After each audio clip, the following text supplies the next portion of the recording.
In a quiet village called Igbona, surrounded by thick forests and red earth paths, people believed strongly in destiny and the judgment of the ancestors.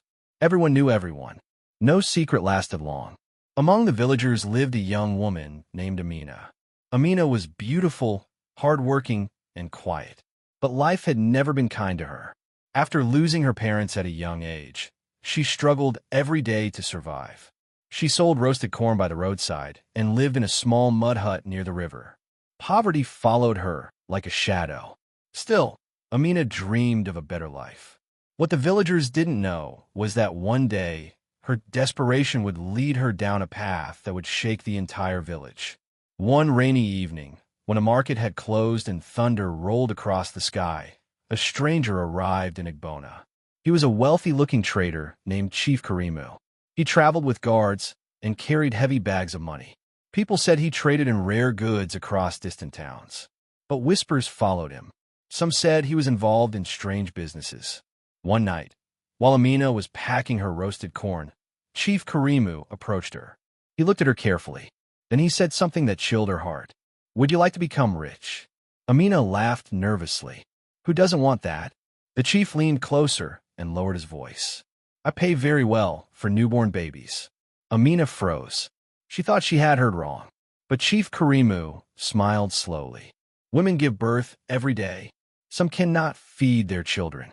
I help them, and I reward them." He placed a small bag of gold coins in her hand. "Think about it." Then he walked away.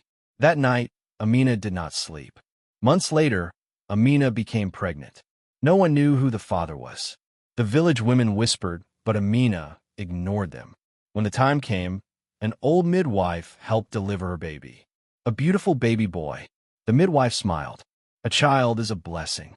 But Amina stared at the baby silently. Later that night, Chief Karimu returned.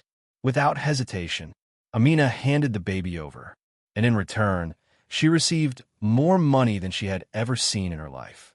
The next morning, the baby was gone. The villagers believed the child had died, but the truth was far darker. Years passed, and something strange began happening in Igbona. Every time Amina became pregnant, the baby would disappear shortly after birth. People whispered, "How can a mother lose so many children?" But Amina's life changed. Her small hut turned into a large house. She wore expensive clothes. She no longer sold roasted corn. No one knew how she became rich, except one person, the old midwife. The woman had seen too much, and her heart was heavy with the secret. One night, during the festival of the ancestors, something unusual happened. The village priest performed a sacred ritual to seek guidance from the spirits. Suddenly, the fire in the ritual pot burst violently.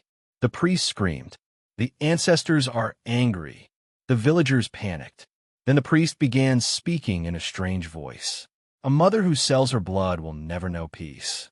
Everyone fell silent. Slowly, all eyes turned toward Amina.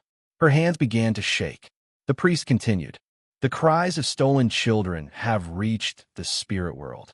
Amina collapsed to the ground. Her secret had been revealed. The village elders gathered immediately. They demanded the truth. Trembling with fear, Amina confessed everything. Chief Karimu, the money, the babies. The entire village was horrified. The elders organized a group of warriors to track down the traitor. After days of searching, they discovered his hidden compound deep inside the forest. Inside were many children, children taken from different villages, some crying, some too weak to stand. Among them were Amina's own children. Chief Karimu was captured and brought back to the village. The elders passed judgment. The traitor was banished forever. His wealth was seized and used to care for the rescued children. But Amina's punishment was different. The elders said, "You sold the lives you were meant to protect." Instead of prison, she was given a lifetime duty. She would spend the rest of her life raising and caring for all the rescued children. Every single one, including the ones she had sold. Years passed.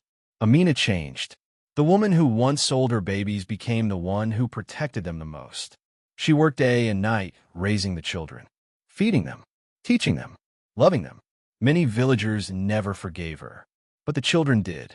One day, Her oldest son, the very first child she had sold, looked at her and said, "Mother, people say you did terrible things, but you spent your life fixing them."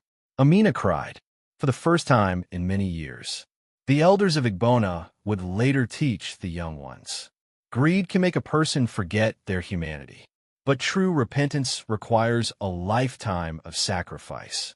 And from that day forward, no one in Igbona ever traded a child for money again.